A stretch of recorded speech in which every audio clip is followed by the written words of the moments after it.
Saturday morning ain't it. I could be having my morning coffee, letting the sun in my windows, and you're disturbing me talking about kids who got detentions. Yeah, those kids shouldn't have had detention anyway. End the school-to-prison pipeline. Can you come and say that to my people? I can. What's the deal? What's the deal? What's the deal? What's the deal? What's the deal? Yo, what's the deal? What's the deal? What's the deal? Hey, what's the deal?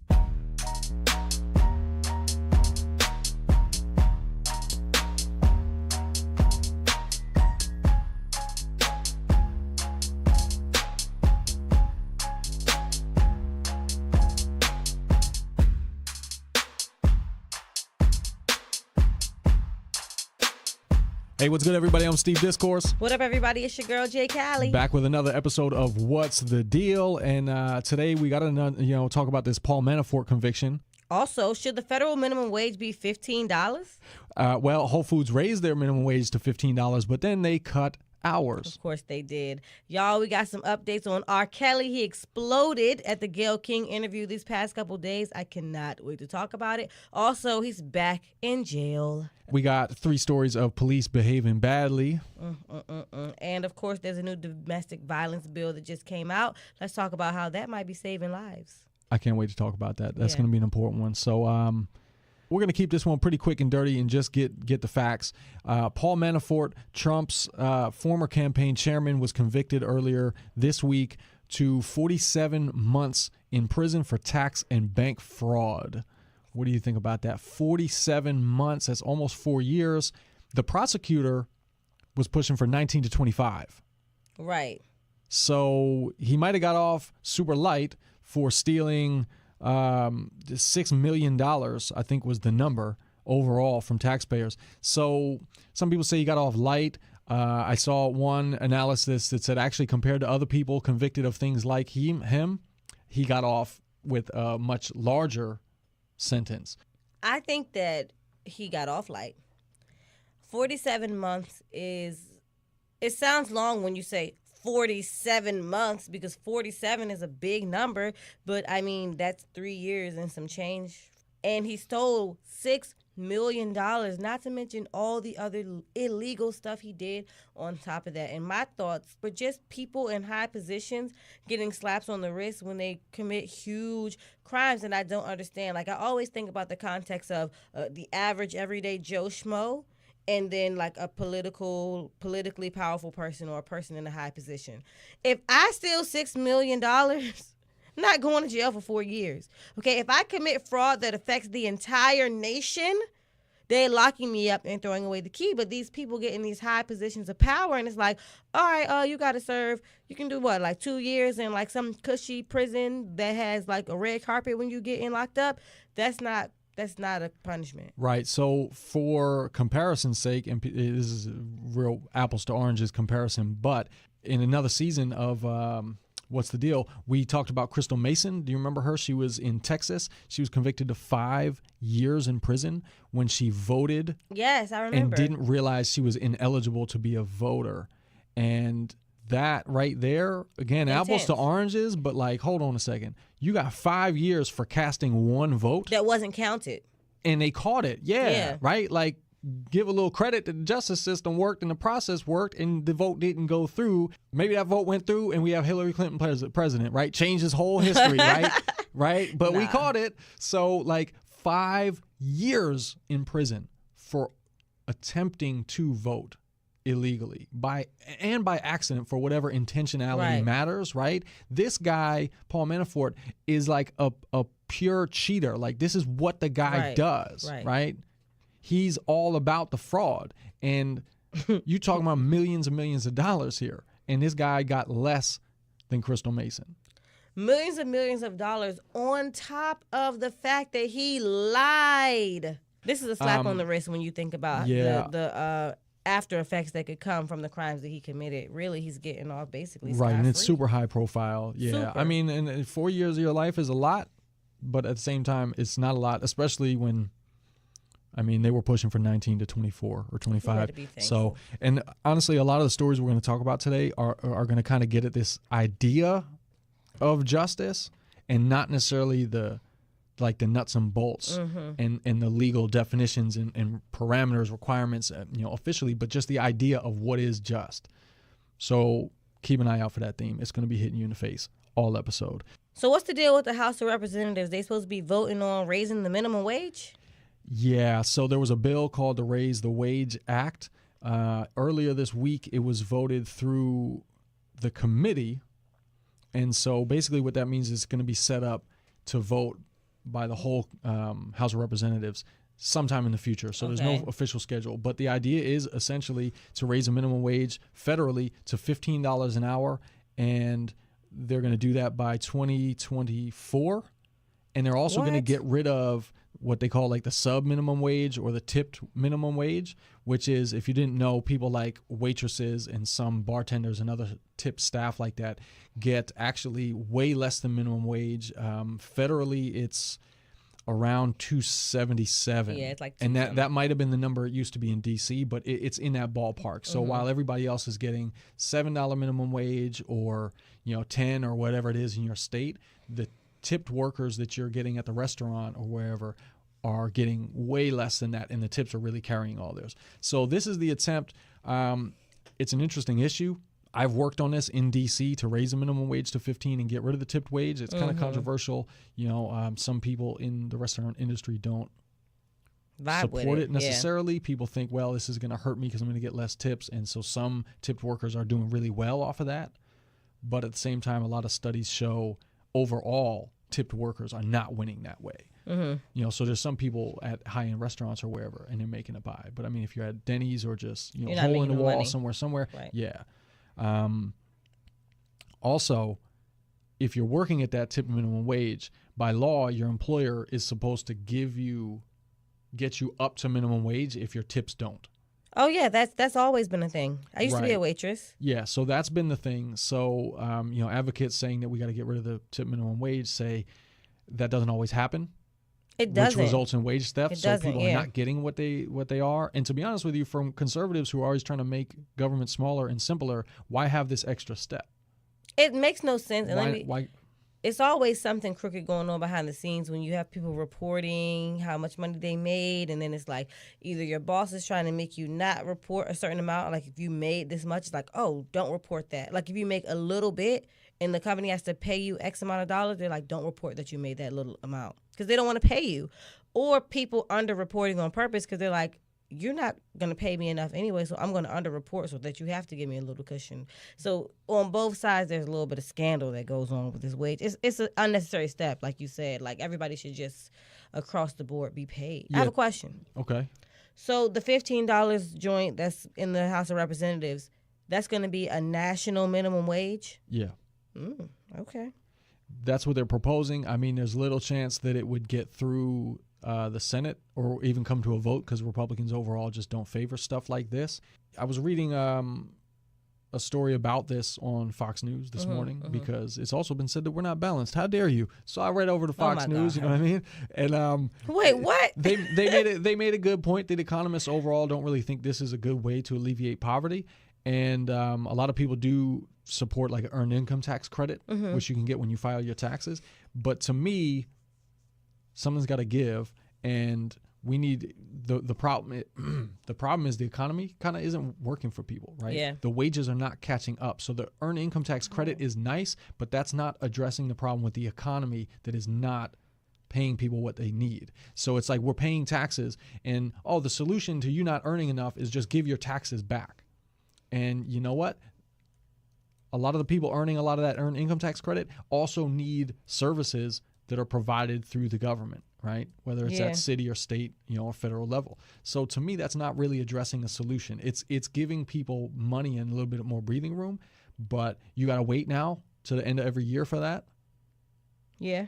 And then what? Now you're gonna spread that out all year to help make your budget. To me, giving people a bigger tax return doesn't address the idea that we're not paid enough. Right. We're not paid enough. Especially when you think about the fact that the cost of living has ceased to rise. Like it's been going up for a very long time. And the minimum wage has been $7.25 literally since like 2009. Or maybe even 2007. I feel like it was proposed in 2007 and finalized in 2009. So like Can you fact check that for me? It's something like that. So it's like we've been stuck at this same, first of all, $7 that wasn't enough back then.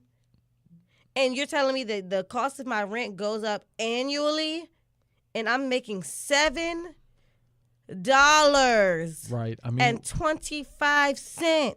2009. But yeah, that's the point. Like rent is going up what? 3, 4, 7, 8% a year for a lot of people. College tuition is going up several percentages, every year, right? I mean, costs keep rising, and it's interesting when we talk about the economy. It's okay for all costs across the economy to rise, except for the cost of labor. That's ridiculous. Think about that. You know what I mean? Yes. Right? It's okay for housing costs to go up. It's all right for the cost of food and services and merchandise to go up. We all accept that because that's what happens. Yeah. But then when you say, hold on, but you got to pay for this labor. Oh, I got to pay for your labor. That you're asking too much. No, labor is a part of any business just the way aluminum and steel is that Trump likes to talk a lot about, right? Like the people coming and doing the work is a product that you need to purchase to get your company running, right? Right. If you run a restaurant, you need food, you need ingredients, you need the kitchen equipment, and you need people. Those are all the same elements. But somehow the only cost that is not allowed to rise is the cost that's most important. People paying their rent. Right. People got to survive. But when you say people need more money, you go, hold on.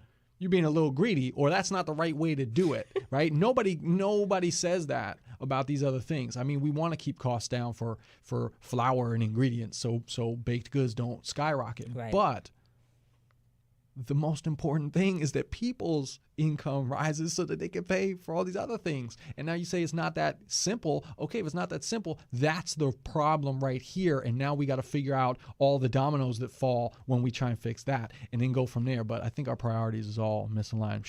Agreed. But you know what? Somebody got on the bandwagon and was like, you know what? We are going to go ahead and raise minimum wage for our employees to $15. Who is that? Let's all clap for Whole Foods. Okay, Whole Foods. Whole Foods is doing the Whole right Foods. thing. But wait. Whole Foods is a pump fake. Because Whole Foods raised their wages to $15 for all of their employees, and then the people that were already making $15 saw at least a $1 hourly increase, and the store managers, leaders, blah, blah, blah, got $2 increases. So it's like they care about their employees. But they significantly cut everybody's hours. So now it's like not only are some people are now making less money than they were making before in the long run because they're going from, 30 hours to 20 hours a week, or going from a 40-hour full-time shift to a 36-hour full-time shift. And they just aren't making enough money to make ends meet. And this is their way of supplementing the fact that they raised the budget. So really the store's budget for, like paychecks for their employees hasn't changed. It's the same. They've offset it. Yeah, they tricked everybody. So it's like, $15, but they're not giving more money away to their employees. They're just paying less people. Oh, that's what you want? And the store is now obviously understaffed because they've cut everybody's hours. Yeah, it's interesting. And I mean, this is a somewhat valid argument about not raising it, is because like if you raise it, people are going to either get less hours or companies are going to fire people to offset that. Yeah. And that is fair. But again, that's another domino that falls now. We say people aren't getting paid enough. We need to raise that. Then now that they're cutting back hours or just numbers of employees, that's a problem as well. But if $15, if it was enough to actually get by, which it's still not, if it were enough, I think you'd got to prioritize allowing people to be fully sufficient and on their own with their income. And then if we have more unemployment, now we need to figure out, all right, what's the next step? How do we get jobs for people? But we can't say, you know what, everybody needs to be poor and struggling, because otherwise some people will do okay, and then we'll have people with no jobs. And does that make sense?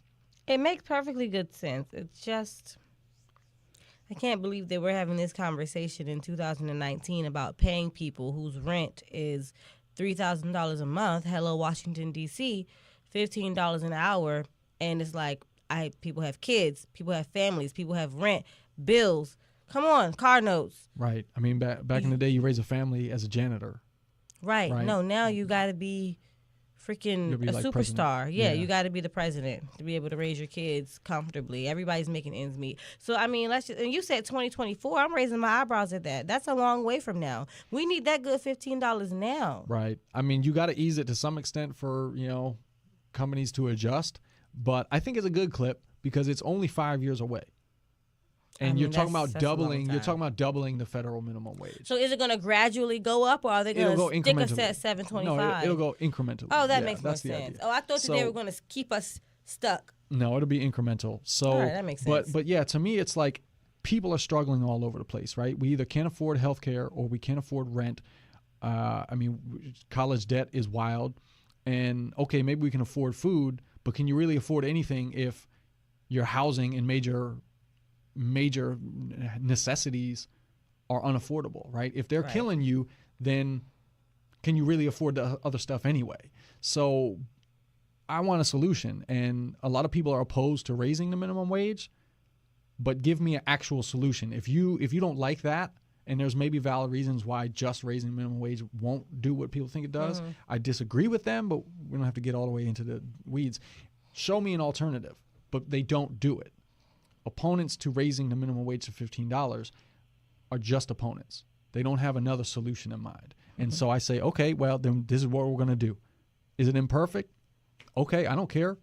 I'd rather an imperfect solution than no solution. So True. So what else we got? You know what we got. We got controversy. Uh-oh.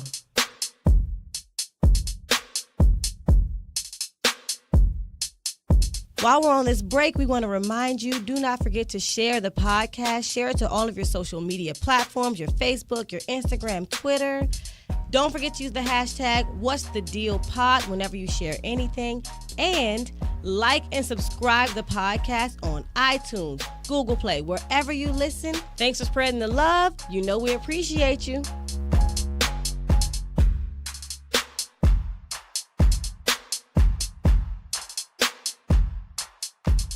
We got controversy. Uh-oh. We're going to revisit because there's been some developments in the case of the People versus Robert Kelly. Oh, no. I thought that name was blackballed. You're supposed to say... I haven't came up with this alternative name for him yet, so we got to call him by his name. Oh, man, I'm dropping the ball. All right, y'all. So if you're current on what's been happening in the world, because if you don't know this story, you're obviously not up on your current events. It's like, no. R. Kelly recently did an interview with the one and only Gayle King to just blatantly call out what's going on with you and these allegations of sexual abuse, sexual assault, specifically with underage girls.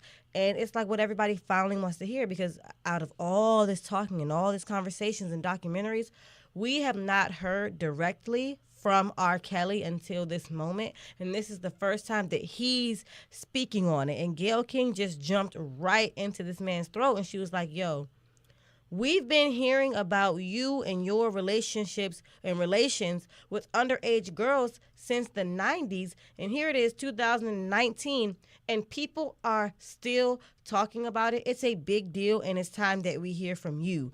And he basically, y'all, he didn't say, let me explain the misconception. He didn't say, there's the true story and then there's the other side of the story. He didn't even try to make it seem like there was a misperception of what happened. He just straight up said, everything you've heard is a lie. None of it is true. I've never had sex with an underage girl. I've never been cruel to these women. Every person who's telling you a story has completely fabricated it. And he expected us to believe that this 30-year-long story about the type of man he is fell out of the clear blue sky, and he's totally innocent, and as he said, fighting for his life after he gave us 30 years of a career. I mean, he is fighting for his life, fair enough, because he'll go to jail for a long time, no doubt, if convicted on this stuff. So that's actually technically true. I don't care. For his life. He's lying, and the fact that he would blatantly just be like, I don't know what y'all talking about. I never did anything like that. And you're publicly married to Aaliyah when she was 15 years old. So you're clearly just, you don't care about the way that the public perceives you. You care about manipulating people and making yourself totally innocent. So I'm glad you said manipulation, because that's what I was going to ask you, because if we have a psychologist in the house, it would be you, not me. Uh-oh. So is that like, was that a performance, a show? Because it seemed like it, and a lot of people said, oh man, he was really, going for the Oscar on this. Right. Was that a true reaction and an honest response, or do you think there was some gamesmanship and some manipulation there in his whole presentation there? I don't know Robert Kelly to say what he does and does not do, but I have my opinion about what I thought it was. I thought that it was a show. And honestly, the way that they presented it to us was like, oh, all right, y'all get ready for this show, because they were putting clips as he was like freaking out and jumping up, swinging his arms, banging on his chest, putting the other women being like, FYI, he is a master manipulator. He will put on a show. He will scream. He will cry real tears and do anything to make you believe him. And the fact that I know that he was lying is what makes me think that he felt that it was urgent, that it was necessary for him to make people believe his lie, and that he had to go all out because he knew the grandiosity of the lie that he was fabricating. Yeah. So I don't believe that it was authentic. Do I think that he's stressed? Absolutely, because people are bringing down the heat on him again, and also finally in real life. And I think that he felt like he had to do whatever he had to do to clear himself, but he should have just been honest and said, I need help. I would like for you all to help me. I am apologetic for my actions, but I don't know how to change. That's very different than saying, I've never. Because that tells me that you want to go under the radar so you can continue to do it. I don't believe him. I don't empathize with him. I have had experiences in the past few days where people tried to convince me to empathize with him because, oh, you need to understand that he's been abused sexually in his childhood. I get it. That man does not feel remorse for what he's done. And that's the biggest piece to me. I can empathize with someone who's been abused and therefore perpetuate abuse because people do it all the time. But he doesn't seem to want to change. And that's the biggest piece. Yeah, and that's interesting. Yeah, the flat-out denial would make it seem like, then yeah, it's not necessarily an honest reaction, because he could have shown a little bit of remorse in some way, understanding that, okay, some of my actions were maybe problematic or maybe questionable or something like that, but he didn't at all wholesale. So, I mean, I think that's a good point, lending credence to the idea that, yeah, that was a wholesale show to manipulate. But one other thing is that a lot of people are kind of getting a little bit defensive about this heat that he's catching. And also there was the Leaving Neverland, Michael Jackson documentary, which we haven't talked about that on the show yet. No. And honestly, we didn't really prepare to do that, but it exists in the whole echo chamber sort of high profile, like sexual, I don't know, misconduct or whatever, not to paint it too lightly, but right. So, and a lot of people are saying, oh, okay, why you do this after Michael Jackson died, right? And then, you over here talking about R. Kelly, but what about Harvey Weinstein, who, by the way, there's a documentary expose about him out, and his trial is still pending. And then, I saw somebody say, expose Woody Allen for marrying the girl that he adopted when she was, very young. And people are trying to detract by drawing attention to these other similar situations that weren't handled well. I mean, what's your take on that? What do people need to know if that's what they're doing? I agree that people like Woody Allen or people like Harvey Weinstein, who honestly I think that case was very grand and everybody did slaughter Harvey Weinstein. I don't think that he's getting away with anything that R. Kelly isn't getting away with. But I do think that, we see a lot of cases of men who are facing sexual assault allegations in 2019 because Me Too, right? And the whole movement. I don't think that you can justify one person's crime by another person's crime. You shouldn't say, oh, R. Kelly should get away with raping young girls because nobody said anything to Woody Allen about it. Actually, no.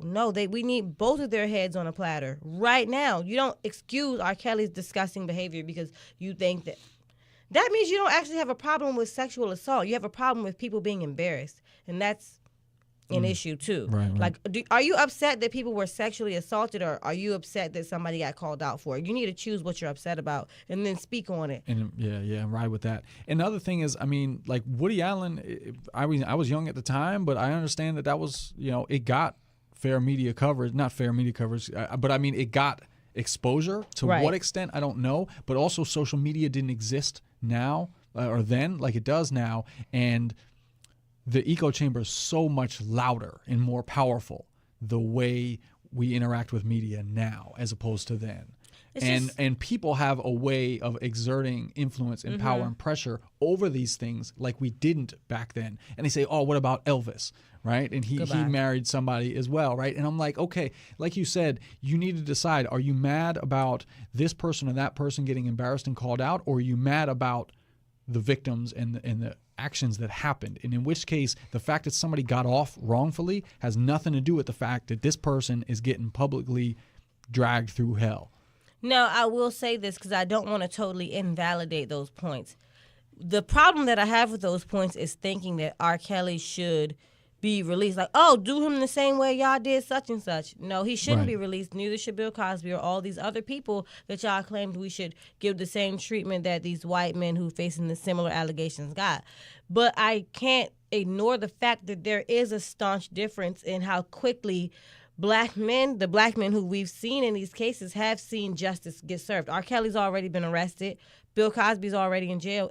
Weinstein's charges are still pending for what? Why isn't he in jail? Well, his lawyers keep finding ways to delay. Whatever and the his reason most recent is, bid he's not to in delay jail. Yeah. You get what I'm saying? Although, so there is a clear difference, and it's not fair treatment. But again, it doesn't excuse anybody. It just means everybody needs a foot on their neck. In most cases, I would agree with you about the disparity in the treatment. But R. Kelly and Bill Cosby, those rumors were circulating for a long time. That's also very accurate. publicly. That is also accurate. So when they say, what about Harvey Weinstein? It's like, while those rumors were sort of private and low key for years, they didn't become public to all the rest of us lay people until very recently. Right. But Bill Cosby has defended himself from these accusations very publicly over 10 years ago. Like, this has been out and same with R. Kelly. It's been in all of our minds and radar for a long time. That's true. And it's finally coming to fruition That's true. now. So that's the thing. But if we can transition to the next story, yeah, sure. I've got a good segment, a good segue here. We've got 3 stories of some police behaving poorly, and earlier, towards the end of last year, we covered a case of 2 NYPD officers who were accused of raping an 18-year-old woman that they apprehended for a minor drug charge. I remember. Those charges were dropped this week. Did they do it? Okay, I guess we can't say that on air. Depends on what it is. So the charges of rape were dropped. Mm-hmm. There was a rape kit. Their DNA was found. The defense from these officers was that it was consensual. Oh my God! And I believe that's what we recorded then. Yeah, we reported then too. They didn't say no sex now. happened. They said it was consensual, and they are facing bribery charges because the allegation is that the woman, I guess, offered them sex to let her go, so they're facing bribery charges for the sex. Yeah. And here's where we come back to my comment earlier that some of these stories are going to be about like just the idea of justice and how we feel about things. Because is it possible that this woman was in a situation and just said, and initiated and said, look, I'll do anything to get out of this. I'll have sex with you. Can we do that? And they said, okay. And in a sense, it was a bribe, and that's maybe an accurate depiction. But I think stepping back from the legality and all the technicalities of it, stepping back, you have 2 police officers charged to uphold the law, had sex with a person that they just arrested. Whether you call it rape or whether they accepted a bribe, this is absolutely unacceptable for these officers to do this. And not just as a bribery thing. I mean, I don't even know where to go with it. Like, I'm dumbfounded by that idea. That's because it's dumb. That's why. And I don't understand why anybody in a position of power would ever feel like they could go up to someone and say, this was consensual. or she offered it. You're the one in charge of the situation. You're the one with something on the line. You're the one with the power in this structure. The power dynamic is weighted heavily towards you. You're the one that's supposed to say this is what is going to happen and this is what is not. You are being arrested, ma'am. We're taking you in. That is my job. Having sex with you is not. It's also illegal. Not always. Uh-oh. Because that was the case where it's not actually illegal for them to have sex with people in their custody. I'm confused about the blurred line now. Now I'm confused. Well, funny, Robin Thicke was over in these studios yesterday. It's funny you use that phrase, blurred lines. But anyway, that's an aside. But yeah, it's not necessarily illegal for police to have sex with people in their custody. So that's wild. And the other thing is, as far as bribery, again, you got to the point of the power that's the dynamic. Part I'm saying. Isn't the bribery illegal? The bribery is illegal, okay, yes. That's what I'm talking about. But for me, going off of what you touched on about the power dynamic, I don't see how that's not coercion either way. It like bribery assumes an agency on this woman's part. And even if she did bring it up, even if they were ready to drive down and book her, and she said, I'll have sex with you to get out of here, I still can't see how that's not viewed as coercion, right? Because she is in a desperate situation, and whether they said, look, we'll let you go if you have sex with us, or whether she put it out there, the point is still the pressure and the power that they had over her forced her into that. And so bribery, that's why bribery still sounds weird to me. And maybe it's not rape, but I don't know. It's got to be illegal in some way. And this kind of blurred lines of legality comes up now in another case where Stephon Clark, who was a man in California last year who was shot in the backyard of his grandmother's house. And those officers involved in that shooting were let off of any wrongdoing. And I read a piece in the LA Times that says, look, the fact that they were let off is not saying everything was okay here. It's just saying it's not murder. And yeah, while technically maybe you're right, the point is nobody marching in the streets, marching for murder is doing it, not nobody, but most of us, we're out there because it's cathartic. We need some justice. We're not out there saying, well, a careful analysis of legal language says murder is probably the most accurate charge. No, we're saying this man died wrongfully. If it's not murder, let the lawyer parse that out. But the point is, a lot of times we're seeing people die at the hands of police in ways that are extremely suspect. And the specific legality of it, whether it's murder or manslaughter, is not at issue for me and you, for most of us average people. Right. And a lot of times the public discourse with journalists gets into that. And it's like, well, I don't know, murder though, it's a cop on duty. Okay, I don't care what you call it. We just want justice. And so there's a lot of outrage. People are frustrated. And there's been demonstrations and protests. I think 84 people were arrested. Wow, that's a lot. I mean, don't even get me started on the fact that we can have peaceful rallies and get arrested for it, because I thought that was what the First Amendment guaranteed. But yes, we've seen it before. we can't get into that right now. But now flip across the country to Florida this week. There's a lot of action with regards to stuff like this. A police officer in Florida, Newman Raja, was convicted of manslaughter. He was in plain clothes on duty, 3 a.m. He stopped on a highway where there was a van broken down. So Corey Jones, he's a 31-year-old musician for his church band. He's in his van, broke down. He's on a call for roadside assistance. Plainclothes officer pulls up. Jones ends up dead.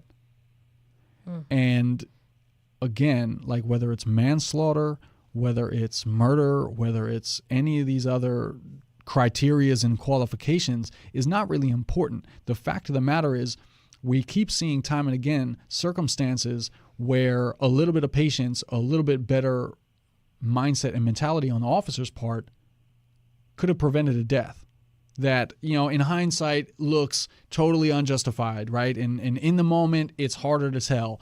But the bottom line is we also know white shooters get standoffs. I was about to say. They get negotiators, right? Exactly. I mean, we've seen it. We saw the man in the park, and I don't have those details off, but there was a guy in a park in I can't remember where last year, and we talked about it again on this show, and officers confronted him from across the park while this man held a rifle, and they talked him down over 3 hours. Oh my God. He had a rifle. Stephon Clark had a phone in his hand and was killed. And this happens time and again. So it's, again, the idea of justice, not the technicalities, but are we seeing problems? Yeah, I would hope so, right? And a lot of people think, they say they take sides. Well, I support the cops. And to me, this is not about supporting police or opposing police.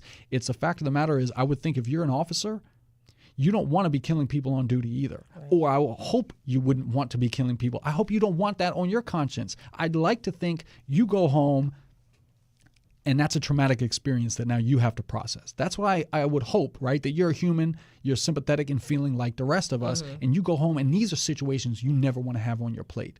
And people will say that as well. Police advocates and Blue Lives Matter folks will say that, right? But if that's the case, then join with us when we see these things that seem to be avoidable, even if it would take a lot of work to have avoided this, even if in retrospect it looks questionable, but we can understand in the moment it was tense and a mistake was made. Fine. Let's agree on all that. But we don't want anybody dying, right? We don't want Michael Brown dying because he over an altercation that came out of a stolen box of cigarettes, allegedly. Right. Cigars, right? Even if he stole those cigars, and even if he charged the officer, death is not an outcome that I'm happy accepting. Ever. And that is what we got to get to. The idea of justice, the idea of what's the right thing to happen. What do we want to happen, right? If we want people to not be poor, let's raise $15 minimum wage. That's not the right way? Okay, well, what are we going to do? But we got to understand and all come together on the issue. And it's not easy. It's not easy. And we'll get a lot of fight back. And so the final story that we have today is, again, getting at the kind of idea of justice. What do we want the right thing to be? How do we want our society to be functioning? What are the goals to come out of that? So what do you got for us, Jay Callie? Well, it seems like people are finally getting their heads on straight when it comes to protecting people who have been abused in some way. I feel like that's been a very common theme, out the end of 2018 and going into 2019. So right now there is a new bill that's been filed specifically in Arkansas that will allow people who are victims of domestic violence and domestic abuse to be able to safely leave the situation by moving out of their home, breaking their lease without being penalized financially. Because in the past, or currently still, if you want to break your lease, obviously you have to pay like $1 million to be able to get out of it because you signed your name and said, I'm going to give you X amount of money. And they still want their money. Lose your security deposit. You lose your deposit. You got to pay all these extra months of rent. It's just crazy. So people who have been abused have found themselves stuck in these situations because it's like, I have nowhere to go. I have no money to pay the rent here and at this new place. I have no choice than to stay with you for these next however many months until I can financially leave and support myself. And of course, that perpetuates a cycle of being stuck in this situation. So, people have finally been like, you know what? Maybe if you filed officially some sort of a report stating that you've been abused and it's been found to be true, you should be able to leave that situation without being financially penalized for it because your life could potentially be at risk. Your livelihood is definitely at risk. And I feel like it's crazy sometimes when ideas come about and we're like, why didn't we think about that 25 years ago? Why is that something that just happened? But really, I guess we just have to appreciate the fact that it's happening now, but also it's so obvious that this should have always been a thing that people could do.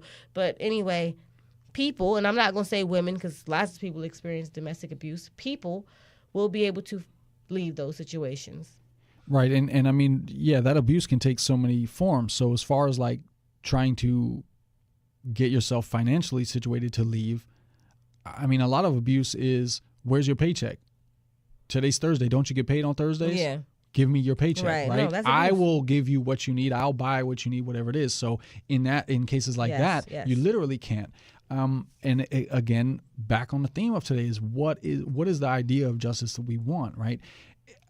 For me, like, I understand as a landlord, you have payments you got to make on the property, investments and things in maintaining and all that. You have loans to the bank for owning the building, whatever it is. I get that these fees exist as a safety mechanism, so people can't just up and leave and now you don't, you have a vacancy for 2 months or something and you weren't planning on it. I understand that, but what kind of world do we want to live in, right? If I'm a landlord, I mean, is that what you're telling us? Like, hey, man, I see that your partner is really beating the hell out of you on a regular basis, and I support you 100%. You got to get out of there. You got that $1,000 fee? Yeah, that's essentially what currently happens. That's the conversation that's happening. And what is going on in our mindset? I don't feel like in good conscience, whether or not it's legal, or whether or not a bill has been proposed, filed, passed, whatever, in good conscience, to go up to someone who's like, I got to get out of here, I'm being beat, and be like, all right, well, you just got to give me the first month's rent, next month's rent, your security deposit. Like, how can you? We're taking all of it. Yeah. How can you say that?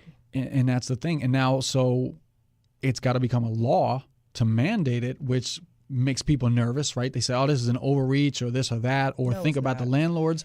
But here's the thing. If we were all just doing, in my humble opinion, the right thing, it wouldn't have to be a law. But people are stuck. People's lives are being ruined, and in some cases they're being killed because they can't get out of these situations. Yes. Because if they do leave and they can't pay all those fees and fines, it's going to hurt their credit, and it's going to impact them in so many other ways down the line. And how do you get into a new apartment if it's known and reported that you owe $1,000 or something to your last landlord? Oh, we're not going to rent to you. You're unreliable. We call your last landlord and you ditched on them, right? Like this is people's lives.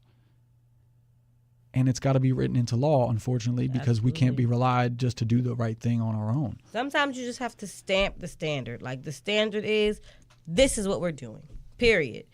Do not stray from the standard. I appreciate it. I approve of it. I think it's going to be very beneficial to people in the long run. This bill has been filed. It's already been sent to committee, and that just basically means it's like 10 or so important congressmen who are going to make the decision. They're going to vote on it. And if they agree that this is a good thing, then it really goes up to the House of Representatives, where it can be voted on and be made official that this is something that can happen. So I have high hopes, because I think that it's, again, beneficial that you give this person, like, okay, file the report, and within 60 days, if it comes out true, you can get out scot-free. Yeah. That's good. So if you're listening in Arkansas, hit up your lawmakers. Let people know. They're on Twitter. It's like every lawmaker's on Twitter nowadays, right? Tweet them, email them, phone call or something like that. And they listen. We've had guests on the show in the past who have said, Dana Hall was here, and she said, like, you'd be surprised. If you make these phone calls or you make these emails, more than you would think, they do get weighed in these decisions. So props for Arkansas for even considering this thing. So hopefully it goes through. Yeah, you don't really think about Arkansas, but they apparently ahead of the curve out here. All right, so let's end it on a positive note. You ready to wrap it up? Yeah, I like it. That was optimistic. Some hope for the future. So with that said, I'm Steve Discourse. It's your girl, Jay Callie. That's the deal. All right, people, thanks so much for tuning in another week. What's the Deal podcast? You can follow us on social media at Steve Discourse. And you can catch Jay Callie. It's Jay Callie, ITSJAYCALLI. We got to send a big shout out to Clifford Cartel for composing our theme music. And wherever you listen to this, make sure you subscribe. Family, subscribe. Write us a review. Share the podcast. Subscribe to it wherever you listen. Share it with your friends, family, your loved ones. Heck, share it with your enemies. We don't care. Just help us spread that word. We truly appreciate it.